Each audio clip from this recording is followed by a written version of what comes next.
And so North Carolina filed their initial brief with the Supreme Court a couple weeks ago. I've been writing our response for the last couple weeks, and we're due to file our brief in a couple weeks' time, so relatively soon. So if the Supreme Court would strike down both of these or either of these, what would the next step be? What would then happen to the maps in these states? Yeah, it's pretty clear that the next stage is for the legislature to get a crack at redrawing the maps, and they could try to come up with a lawful remedy for Wisconsin and for North Carolina. If the legislature is unable or unwilling to come up with a lawful remedial map, then the responsibility for coming up with one shifts to the court. And so at that point, the court would likely take submissions from the parties, maybe have a hearing, maybe hire an expert to assist the court, and then eventually the court would come up with its own remedy. And what I think is, we're going to be in brand new terrain if we win in these cases, because there is no established law on how you're supposed to fix a partisan gerrymander. I think the most important thing is to come up with a new map that is no longer skewed in either party's direction. I think the key should be come up with a new map that is fair, that is balanced, that doesn't dilute anyone's vote. And so we'll see if the Wisconsin or the North Carolina legislatures are able and willing to pass that kind of a map. I have some skepticism, but I'll wait to see what they do. What is the possible effect if this year, if 2018, the elections are the blue wave that some people are predicting? What would that mean in terms of looking at these efficiency gaps and in terms of drawing maps? Yeah, so if there is a blue wave, the crucial question becomes how big is the blue wave, and is it big enough to overcome the barricades or the levees that Republicans have constructed through their partisan gerrymanders in a whole bunch of states. So if the blue wave is big but not big enough, then we might see some of the worst efficiency gaps of all time, because in that case you'd have the Democrats improving a lot over 2016 or 2014, but coming up just short in district after district, state after state. And so if that happens, which is quite possible, we could see just astronomical efficiency gaps. On the other hand, if the Democratic wave is big enough, then you might see these maps that are supposed to be Republican gerrymanders suddenly losing their big pro-Republican efficiency gaps. At some point, every gerrymander can be overcome. And at that point, all these seats that are supposed to stay on the side of the gerrymandering party, they start to flip, and they start to flip quickly. So, if there's a Democratic tsunami as opposed to a Democratic wave, you might see Democrats picking up huge numbers of seats in a few states where they've overcome the Republican gerrymander. But, to be clear, we're talking about, for that to happen, we're talking about Democrats getting 56, 57, 58%, probably the statewide vote and the nationwide vote. And that's something that has either never happened or hasn't happened in 40 or 50 years. So it's possible, but we shouldn't put too much confidence in that sort of outcome. Are there other ways of doing this besides a legislature draws a map and then it has to go to a lawsuit because it's unfair and then somebody else has to redraw the map? Are there other ways that moving forward we could have fairer maps from the beginning? Yeah, so the great alternative to legislation followed by litigation is to have somebody other than the legislature draw the maps in the first instance, and to draw them without partisan motives, without trying to screw over one side or another. And so a bunch of states right now use one or another form of a redistricting commission to draw the lines. California, maybe most notably, does this, but so do states like Arizona and Colorado and Washington, New Jersey. There are quite a few models of redistricting by commission. And this seems to work pretty well. It's not perfect, but we tend to get less biased, more competitive, better maps with commissions than we do when politicians are in charge of redistricting. That's also what every other country does that uses single-member districts like we do. In Britain and Canada and Australia, they don't let the politicians redistrict. They have expert, nonpartisan commissions that do this. So I think that's clearly the first best solution. Lawsuits can help in striking down some of the really egregious outliers, but lawsuits can't affirmatively get you good maps. To do that, you need line-drawing actors who have the right priorities and the right interests, and those are never going to be self-interested politicians. But they definitely can be commissions that are properly structured and given the right instructions. Is there any chance that we could move at some point to computer software drawing the maps for us? Yeah, so we've now advanced to the point where computers are sophisticated enough that they can produce all sorts of legal district plans that satisfy all sorts of goals that we might have for the maps. So you can now tell a computer, I want really circular districts, I want to respect county and town boundaries, I want to make sure that I have sufficient minority representation, I want competitiveness, and I want the low efficiency gap. I want fairness to both parties. And a computer can spit out a whole bunch of options that satisfy all of those criteria. That wasn't possible maybe a decade ago, but it now is possible. The trouble, of course, is that computer programmers can't make somebody use their algorithms. So you have to somehow convince the politicians to hand over control of redistricting to a computer. If you can pass that law, then sure, you can have computers do it, but you have to first somehow pass that law, which isn't going to be easy.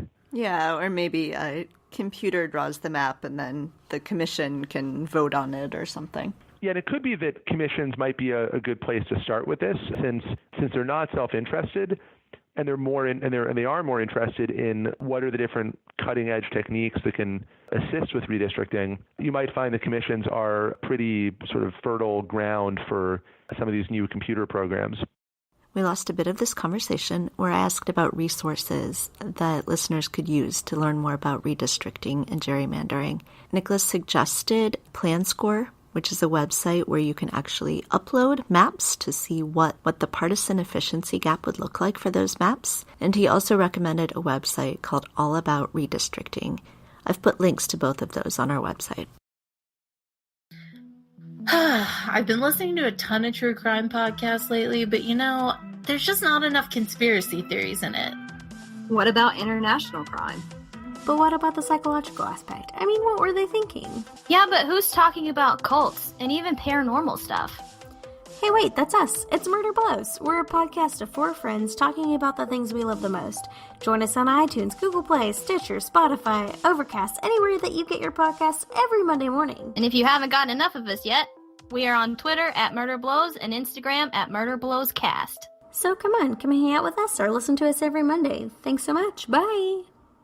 Welcome back to Two Broads Talking Politics. As usual, I'm your co-host, Sophie, and I'm here with my other co-host, Kelly. Hey, Kelly. Hello. And for this segment, we have with us Catherine Turcer. She's the Executive Director of Common Cause Ohio and the Chair of Fair Districts Equals Fair Elections Coalition. Welcome, Catherine. Well, thank you. I'm so glad to be here. We're so glad to have you. Could you tell us a little bit about the Fair Districts Equals Fair Elections Coalition? So the tale of redistricting reform is long and varied. So before we were the Fair Districts Equal Fair Elections Coalition, the Campaign for Accountable Redistricting. And before that, we were Draw the Line Ohio. We have worked on redistricting reform for many, many years. The first redistricting reform effort in Ohio was in 1981. Whoa. And so the Fair Districts Equal Fair Elections Coalition came about during 2015 because we were working on the passage of state legislative redistricting reform, and now we're working on congressional redistricting reform. What is the difference there? I know that there was a law passed already in 2015 or 16, right? But like I said, there's this long history of working on redistricting reform. Gerrymandering goes back to our founding fathers. Elbridge Gerry, who's the Jerry in gerrymandering, in fact, was somebody who signed the Declaration of Independence, and he is somebody who advocated for the Bill of Rights, was vice president under James Madison, and yet when push came to shove, he put party before he put the voters. And so gerrymandering's been around a really long time. And so in 2014, the state legislature, got together and they passed redistricting reform focused on the Ohio General Assembly, which is the Ohio State House. So you've got the Ohio House and you have the Ohio Senate. But it's taken them a long time to get around to congressional redistricting. Why do you think it's taken them so long to get around to congressional districts? Do you think there's any sort of partisan motivation there, or is it just trickier?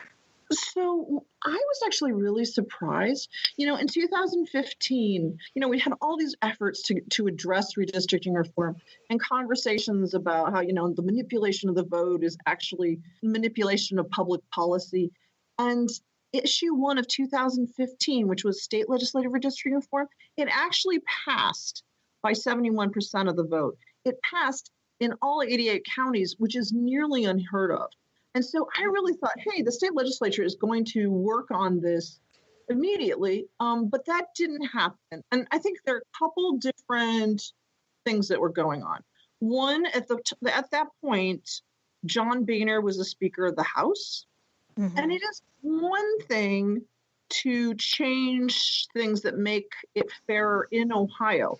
But if, in fact, you're making things fair in Ohio and it affects what happens in Washington, then it's a little scarier to make that change. Because what we're talking about is, power, like the ability to make elections easier for your team is really hard to give up. And it's certainly, former Speaker Boehner really said, hey, this is not something that we support. And in fact, one of the things that our Speaker of the House, the Ohio House, Rosenberger, talked about it like apples and oranges. You deserve to participate in meaningful elections, whether it's the state house or whether it's Congress. So it was surprising that it took them a while to move. And in fact, I don't believe that the state legislature would ever have actually taken action if it weren't for the citizen initiative. So in Ohio, we have the ability to collect signatures, as voters, you collect voters' signatures, and to put a measure to change the Ohio Constitution before the voters.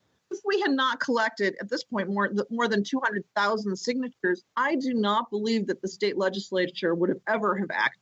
What do the congressional districts in Ohio look like? I know I've spent a lot of time looking at these maps, but maybe we could break this down for listeners who have not spent as much time poring over Ohio congressional maps as people like us have. I wanted to note that there are 16 districts, and right now, 12 of those districts the seats are in Republican hands, and 4 are in Democratic hands. And if you think of Ohio as a purple-ish leaning red state, that seems like an awfully big gap. So I think it's important to think about, we're the swingiest of swing states. When people think about Ohio, they think, hey, it's a swing state. And that's because, we're not exactly 50-50. We're like 50, 47 probably.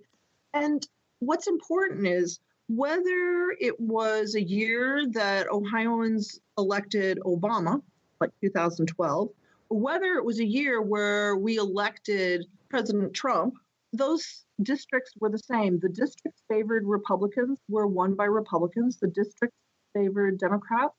The Democrat won.